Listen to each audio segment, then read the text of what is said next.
ಇದ್ಕಿದ ಬೇಳೆ ಸಾಂಬಾರು ಮಾಡೋದಕ್ಕೆ ನಾನೆಲ್ಲ ಐಟಮ್ನ ಜೋಡಿಸ್ಕೊಂಡಿದ್ದೀನಿ. ಇದ್ಕಿದ ಬೇಳೆ 1 ಬಟ್ಲು ತೊಗೊಂಡಿದ್ದೀನಿ, ಕಾಯಿ ತುರಿ ಸ್ವಲ್ಪ, ಧನಿಯಾ ಪುಡಿ, ಸಾಂಬಾರು ಪುಡಿ 2 ಸ್ಪೂನು, ಖಾರದ ಪುಡಿ 1 ಸ್ಪೂನು, ಕಾಯಿ ತುರಿ. ನೆಕ್ಸ್ಟ್ ರುಬ್ಬೋದಕ್ಕೆ ಅರ್ಧ ಈರುಳ್ಳಿ, ಬೆಳ್ಳುಳ್ಳಿನ ಮತ್ತು ಟೊಮೊಟೊ 1 ಇಷ್ಟನ್ನ ರುಬ್ಬೋಕ್ಕೆ ಇಟ್ಕೊಂಡಿದ್ದೀನಿ. ಇದು ಒಗ್ಗರಣೆಗೆ 1 ಈರುಳ್ಳಿ 2 ಟೊಮೊಟೊ ತೊಗೊಂಡಿದ್ದೀನಿ. ಇವಾಗ ಫ್ರೈ ಮಾಡ್ಕೊಳ್ಳೋಣ. ಇವಾಗ ಒಗ್ಗರಣೆಗೆ ಒಂದು ಅರ್ಧ ಈರುಳ್ಳಿ, ಬೆಳ್ಳುಳ್ಳಿ ಬಾಡಿಸ್ಕೋಬೇಕು ಫಸ್ಟು. ನೆಕ್ಸ್ಟ್ ಈರುಳ್ಳಿ, ಟೊಮೊಟೊನು 1.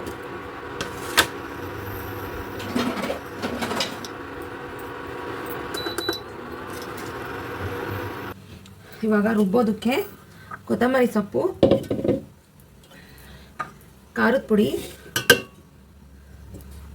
ಸಾಂಬಾರು ಪುಡಿ 2 ಸ್ಪೂನು,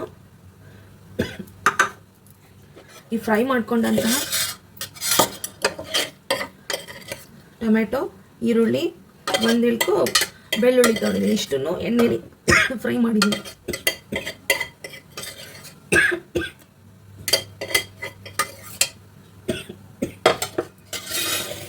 ಇದಕ್ಕೆ ಸ್ವಲ್ಪ ಕಾಯಿ ತುರಿ,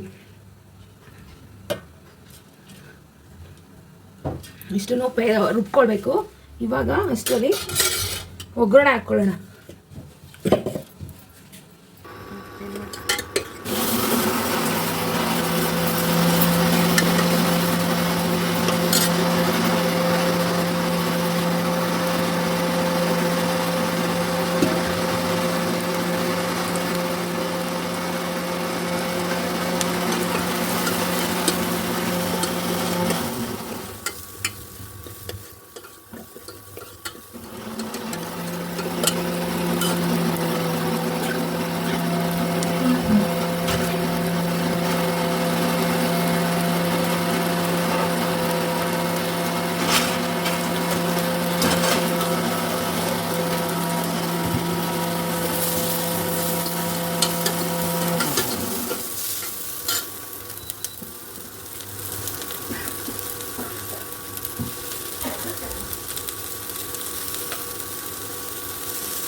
ಈರುಳ್ಳಿ ಬಾಡಿದೆ. ಇವಾಗ ಇದ್ಕಿದ ಬೇಳೆ ಹಾಕ್ತಿದ್ದೀನಿ.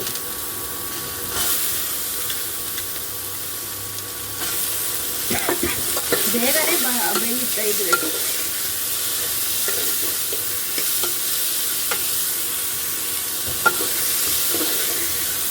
ಒಂದು 1/4 ಗಂಟೆ ಅನ್ನೋಷ್ಟರಲ್ಲ ಇದ್ಕಿದ ಬೇಳೆ ಇದರಲ್ಲೇ ಬೇಯ್ಕೊಳ್ಳುತ್ತೆ. ಬೆಂದಾದ್ಮೇಲೆ ಟೊಮೊಟೊನ ಆಡ್ ಮಾಡ್ತೀನಿ.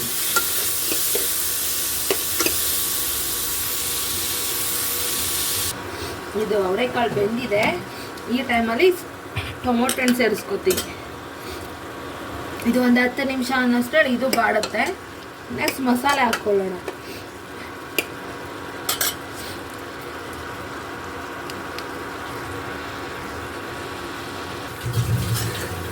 ಇದೆಲ್ಲ ಬೆಂದಿದೆ. ಇವಾಗ ರುಬ್ಕೊಂಡಿದ್ನಲ್ಲ ಆಗಲೇ ಆ ಮಿಶ್ರಣನ ಹಾಕ್ತೀನಿ. ನೋಡಿ,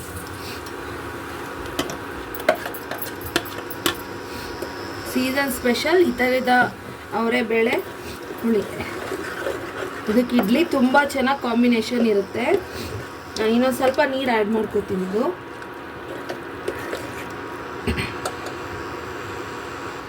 ಇದೆಲ್ಲ ರೆಡಿಯಾಗಿದೆ. ಇವಾಗ ಉಪ್ಪು ಹಾಕ್ಕೊಳ್ಳೋಣ.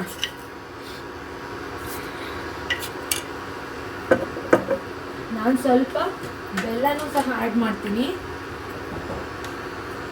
ಒಂದಿಷ್ಟು ಬೆಲ್ಲ ಹಾಕ್ತೀನಿ. ನಾನು ಎಲ್ಲ ಅಡುಗೆಗೂ ಇಷ್ಟೇ ಚಿಟಕಿ ಬೆಲ್ಲ ಉಪಯೋಗಿಸ್ತೀನಿ. ಅದು ತುಂಬ ರುಚಿ ಕೊಡುತ್ತೆ.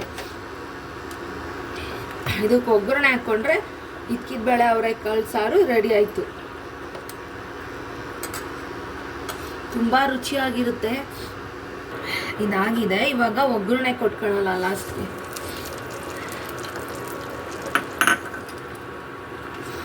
ರುಚಿಯಾದ ಇಕ್ಕಿದ ಬೇಳೆ ಸಾಂಬಾರು ಇಡ್ಲಿ ಜೊತೆ ರೆಡಿಯಾಗಿದೆ. ಇಡ್ಲಿ ಜೊತೆ ನವಣೆ ಇಡ್ಲಿ ಜೊತೆ ಇಸ್ಕಿದ ಬೇಳೆ ಸಾಂಬಾರು. ಇಡ್ಲಿ ನೋಡಿ ತುಂಬ ಎಷ್ಟು ಸ್ಮೂತಾಗಿ ಬಂದಿದೆ. ಮಾಮೂಲಿ ಅಕ್ಕಿ ಇಡ್ಲಿಗಿನ್ನೂ ಚೆನ್ನಾಗೇ ಇರುತ್ತೆ ಇದು. ನೀವು ಆರೋಗ್ಯಕರವಾದ ಸಿರಿಧಾನ್ಯನ ಉಪಯೋಗಿಸಿ. Thank you for watching my channel.